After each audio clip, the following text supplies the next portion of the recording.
There's something big in the air over Foxboro, and it's not just hype, it's the sense that 3 smart moves and 1 bold plan could flip the Patriots season.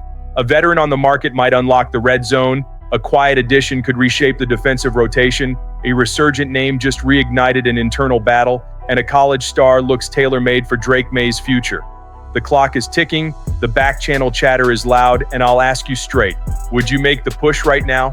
You won't believe what we've got today. So take a seat, drop a like, and let's dive straight into the news. You know, when a single player hits the market and the league instantly reorders its priorities, that's the vibe around New England's backfield. A veteran who thrives in the trenches, lifts a locker room, and buries defenses at the goal line is available.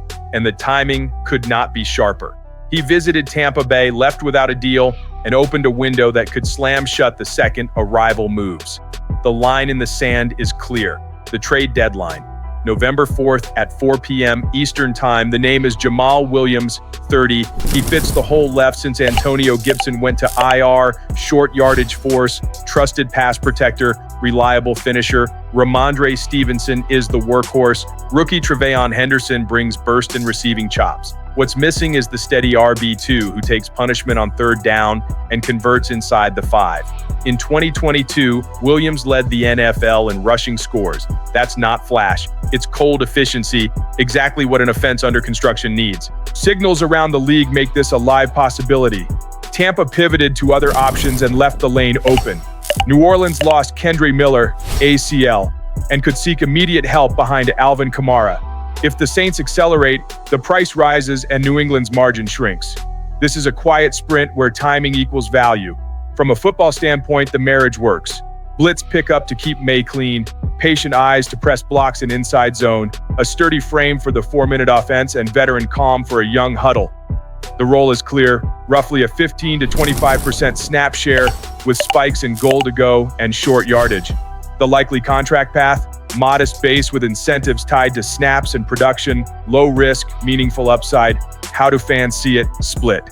One camp wants to ride Henderson's ceiling, another, scarred by 1-yard heartbreaks, wants a closer now. Today's rumor thermometer sits at a 3 out of 5, plausible. No reported visit to Foxboro yet, but market context and immediate need align. Unlock the red zone, and you also free Rhamondre to release on checkdowns and fuel heavier play action. Exactly the stress combo that's been punishing stubborn coverages for Maye. The question is ruthless and simple. Wait on the rookie's development or buy security for January. Foxboro had barely finished celebrating the win over the Titans when a subtle transaction rippled through the building. Mike Vrabel doesn't burn an active roster spot without purpose, and Caleb Murphy's arrival feels more calculated than casual. Fresh off the Chargers, the linebacker brings raw power, special teams value, and just enough mystery to keep opponents guessing. Murphy is a turn-on-the-tape guy. At Ferris State, he was a force of nature, an NCAA record 25.5 sacks and 39 tackles for loss in a single season. He didn't come from a power conference, but he dominated so completely, he won the Ted Hendricks Award as the nation's top pass rusher, the first non-FBS winner ever. Translation: instincts and motor translate. The pro path has taken detours, Tennessee under Vrabel, then Los Angeles, but he flashed in limited snaps and has been reliable on special teams. Now he slides into the last open seat on the 53, joining Keon White, Robert Spillane, Marte Mapu, Jelani Tavai, Clavon Chason, Harold Landry III, and Elijah Ponder in a room built for versatility and violence. The timing fuels speculation because Anthony Jennings has missed 2 weeks with an ankle injury and has popped up in trade chatter. Coincidence that Murphy arrives now? Hard to sell. Front offices often make the next move before the big one, laying the tracks, then rolling the train. If a deal materializes, Murphy becomes the low-cost, high-effort plug-in who keeps the package diversity intact. On the field, he can set the edge in base, loop inside on games, or drop as a hybrid in sub. He's affordable, athletic, and hungry, the exact mix that tends to thrive under Vrabel. Fans are intrigued. Some remember the classic New England pipeline of unheralded defenders who grew into pillars. Others want to see meaningful snaps before buying in. Fair. But when a coach reunites with a player he knows, there's usually a plan attached, and it rarely involves standing still. If Murphy brings even a slice of his college havoc, he becomes a third-down agitator and a special teams tone setter, exactly the kind of depth piece that quietly wins in December. If one name embodies resilience right now, it's Rhamondre Stevenson. After weeks of criticism and whispers about a diminished role, he responded the loudest way possible. Production. Against Tennessee, he punched out 88 yards on 18 carries with a score and, more important, restored the offense's rhythm. A unit flirting with predictability finally found balance. That balance transforms Drake Maye. When the ground game hums, play action becomes a weapon and the windows widen. In Nashville, Rhamondre was the perfect complement to a surgical Maye, who's living around the 75% completion mark, a pace that, if sustained, would be historic. The contrast is stark. Just days earlier against New Orleans, Stevenson had 18 yards and looked out of sync. Versus the Titans, he was the bulldozer again, racking 44 yards on 5 carries on the opening drive alone. Do that, and the tone changes from chase to control. Patriots fans know the blueprint. The best eras flowed through a balanced backfield that controlled the clock and punished fronts. Sunday proved there's life in the run game, but it also raised the question, can you ride Rhamondre solo through January? The fumble history is real, and the AFC East offers zero cushion. That's why pressure builds for a complementary piece. Williams would soak up the most punishing snaps, lower Stevenson's wear, and protect Maye in obvious blitz looks. The reaction online? Cautious optimism. Watching Stevenson punish tacklers revived pride in a physical, disciplined identity. That's the Patriot way, one fan posted.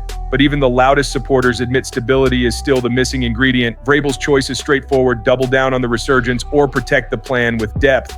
Either path says the same thing. With a functional run game, New England dictates terms again. Now widen the lens. Drake Maye is playing on a different tier. Cool in the pocket, clean through progressions, velvet touch. Everything points to the Patriots finally owning a franchise quarterback for the next decade. But no star cooks alone. The offense still lacks a weapon who turns a 5-yard throw into a 45-yard problem, and that's where the draft buzz zeroes in on USC's Makai Lemon. Lemon doesn't win with measurables, he wins with craft. He reads zone like a vet, finds grass, and punishes angles after the catch. Think Amon-Ra Street Brown vibes, precise at the top of routes, efficient through contact, deadly once he's in stride. Analytics back it. Among receivers with 60-plus targets, he's near the top nationally in yards after catch per reception. That's the exact profile this system can weaponize for Maye. Inside the building, the philosophy is obvious. Build around the quarterback, avoid the post-Brady mistakes, and spend real capital on players who sink fast. Lemon checks those boxes. Clean releases, sure hands, controlled burst, multi-alignment flexibility. With Stephon Diggs on the wrong side of 30 and carrying weight on the cap, finding a successor isn't optional, it's scheduled. If the board holds, Lemon could be sitting right in New England's range. Picture it for a second: Maye diagnosing coverage, Lemon flashing open from the slot or a reduced split, then turning a short throw into a long problem. Youth, dynamism, and a modern offensive DNA, something that's felt out of reach for years, suddenly looks within arm's length. The landscape has shifted. This isn't a team hiding behind a heroic defense and conservative calls. It's a roster with a rising star and a mandate to build something new. And this is where it all connects. The Jamal Williams rumor, the Caleb Murphy addition, Rhamondre's revival, and the Lemon outlook aren't random. They're strands in the same rope, a front office repositioning the Patriots in real time, rebuilding an identity around intelligence, discipline, and anticipation. The things Foxboro has always done better than most. Vrabel is stitching the roster with a surgeon's patience. He knows the AFC is a knife fight, but he also knows his team has what rivals crave: an ascending quarterback and a culture that rides out storms. If the pieces lock in, a sturdy ground game, a versatile, high-motor defense, and one more explosive target, New England may be planning the roots of a new era. You can feel fans sensing the shift. Timelines are full of debate, but the tone is different. Less nostalgia, more belief. Not blind hope, earned confidence. So let me throw it to you. Do you want Vrabel to make the final move before the deadline, or would you rather bet on internal growth?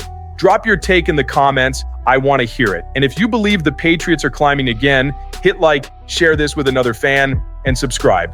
Foxboro's new chapter is underway, and we're telling it together.